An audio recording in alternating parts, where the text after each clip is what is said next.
নমস্কার বন্ধুরা, home cook চ্যানেলে সবাইকে স্বাগত জানাই। চলে এলাম আমি আজকে আবারও একটি রেসিপির সাথে। আজকে আমি কাতলা মাছ দিয়ে একটা রেসিপি তৈরি করে দেখাবো। এটি কোনো নতুন রেসিপি নয়, বিভিন্নজন বিভিন্ন রকমের বানিয়ে থাকেন। আজকে আমি আমার মতো করে রেসিপিটি বানিয়েছি। আপনারা সম্পূর্ণ ভিডিওটি দেখতে থাকুন। একদম অনুষ্ঠান বাড়ির মতো দই কাতলা রেসিপি আমি তৈরি করে দেখাবো।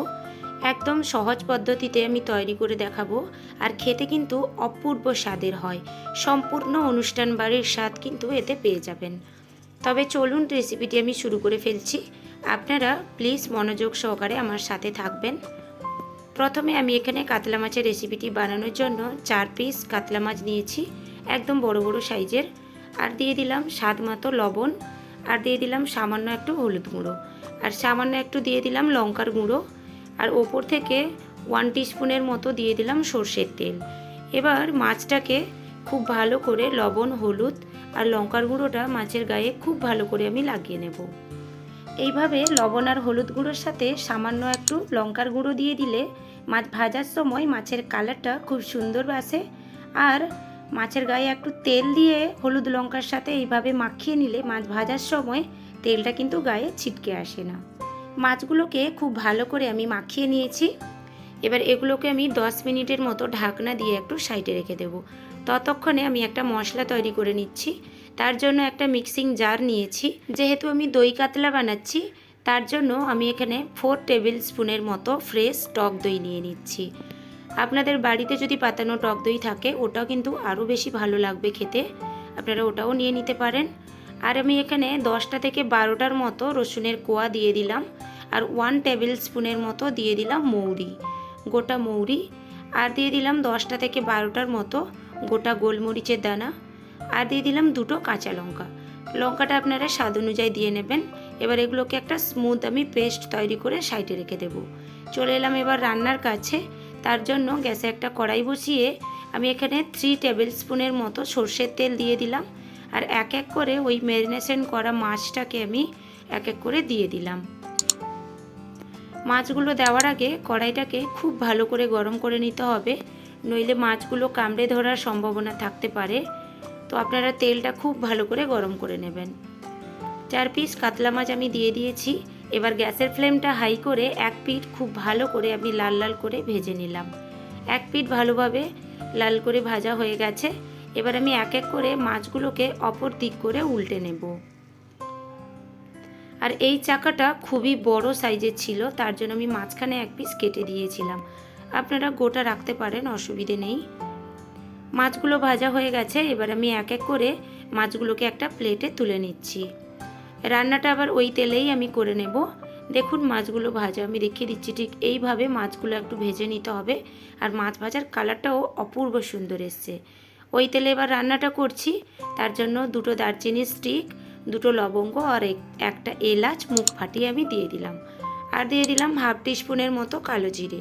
ফোড়নটা খুব ভালো করে ভেজে গিয়ে একটা সুন্দর গন্ধ বেরোতে থাকলে একটা মিডিয়াম সাইজের পেঁয়াজকে আমি বেটে রেখেছিলাম ওটা আমি দিয়ে দিলাম। আর দিয়ে দিলাম 1 টেবিল স্পুনের মতো আদা আর জিরে, ওটাও বেটে রেখেছিলাম, ওটা আমি দিয়ে দিলাম। পেঁয়াজ বাটা আর আদা জিরে বাটাটাকে আমি কিছুক্ষণ একটু নেড়ে চেড়ে খুব ভালো করে একটু ভেজে নেব, যাতে কাঁচা গন্ধটা চলে যাওয়া পর্যন্ত। গ্যাসের ফ্লেমটা হাইতে করে আমি 1 মিনিটের মতো নেড়ে চেড়ে একটু ভাজা করে নিলাম। দেখুন খুব ভালো করে ভেজে গিয়ে একদম তেল ছাড়তে শুরু করেছে। ঠিক এই পর্যায়ে কয়েকটা গুঁড়ো মশলা অ্যাড করে দেবো। তার মধ্যে দিয়ে দিলাম সামান্য একটু হলুদ গুঁড়ো, সামান্য একটু লঙ্কার গুঁড়ো, আর সামান্য একটু ধনে গুঁড়ো, আর দিয়ে দিলাম স্বাদ মতো একটু চিনি। এই সমস্ত মশলার পরিমাণটা আপনারা আপনাদের স্বাদ অনুযায়ী নিয়ে নেবেন, আর কোয়ান্টিটি অনুযায়ী আপনারা কিন্তু নিয়ে নেবেন। যে যেমন বেশি পরিমাণ মাছের পিস নেবে ওই হিসেবে সমস্ত মশলার পরিমাণগুলো একটু বাড়িয়ে কমিয়ে নেবেন। এবার নেড়ে চেড়ে আমি আবারও 1 মিনিটের মতো সমস্ত মশলাগুলোকে একটু ভেজে নিলাম। এবার আমি সামান্য একটু জল দিয়ে দিলাম। জলটা দিয়ে আবারও আমি একটু মিক্স করে নিব। এবার ভালো করে মশলাটাকে আবারও আমি একটু কষিয়ে নেব। এই মশলাটাকে খুব ভালো করে আমি কষিয়ে নিয়েছি।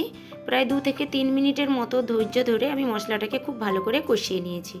এবার দই আর পানমৌরি, গোলমরিচ ওগুলো দিয়ে যে কাঁচা লঙ্কা ওগুলো দিয়ে যে একটা পেস্ট তৈরি করে রেখেছিলাম ওটা আমি এখানে অ্যাড করে দিলাম। প্রায় আবারও আমি নেড়েচেড়ে 1 মিনিটের মতো মশলাটাকে একটু কষিয়ে নিচ্ছি। দেখুন মশলাটা একটু কষাতে শুরু করেছে আর সাইড থেকে একটু তেল ছাড়তে শুরু করেছে। আর এই পর্যায়ে আমি একটু ঢাকনা দিয়ে একদম লো ফ্লেমে রেখে দেব ঢেকে। প্রায় আমি 2 মিনিটের মতো ঢেকে দিয়েছিলাম লো ফ্লেমে। 2 মিনিটের পরে দেখুন ঢাকনাটা খুলে নিয়েছি। মশলাটা খুব ভালো করে কষিয়ে গিয়ে একদম তেল ছাড়তে শুরু করেছে। আবারও আমি একটু সামান্য নেড়েচেড়ে একটু কষিয়ে নিচ্ছি। আর এই রেসিপিতে মশলাটা যত বেশি কষাতে থাকবেন ততই কিন্তু রান্নার স্বাদটা আরও বেশি বাড়তে থাকবে। মশলাটাকে খুব ভালো করে আমি কষিয়ে নিয়েছি। এবার মিক্সিং জার ধুয়ে প্রায় আমি এখানে 1.5 কাপের মতো জল অ্যাড করে দিচ্ছি। 1.5 কাপ আমি এখানে জল দিলাম। আপনারা আপনাদের কোয়ান্টিটি অনুযায়ী বুঝে একটু জল দিয়ে নেবেন। এবার জলটা দিয়ে খুব ভালো করে আমি একটু মিক্স করে দিলাম। এবার গ্যাসের ফ্লেমটা হাইতে করে তরকারিটা ফুটে আসা পর্যন্ত একটু অপেক্ষা করব। তারপর ভেজে তুলে রাখা মাছগুলো আমি এখানে এক এক করে অ্যাড করে দিচ্ছি। সমস্ত ভেজে তুলে রাখা মাছগুলো আমি এক এক করে অ্যাড করে দিলাম।